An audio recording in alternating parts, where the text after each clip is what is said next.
মাছ fry করবো এখন। হ্যাঁ,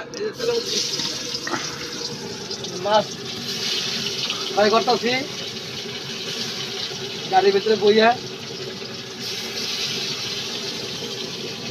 হ্যাঁ, এবার ওই মূলা দিয়ে মাছ দিয়ে রান্নু। ভাত হয়ে গেছে আমগ আছি কলকাতা।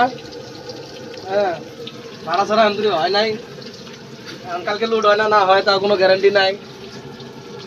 3 দিন ধরে বই রয়েছে কলকাতা, খালি হয়েছে ঠিক গাড়ি, কোনো লোড হয় কোনো খবর সবর আন্তরি পাই নাই। কি করবো, মালিকেরা ফোন মারলাম, মালিকের কয় বেঠা রহ হোগা তো বলেগা। কোন সময় হবো। কমলঘাট মাছ নিছি, মাছের দাম একদম সস্তা একদম। মাছের দাম 1 কেজি মাছ, আধা কেজি মাছ নিছি 50 টাকা দিয়ে কমলঘাট। আধা কেজি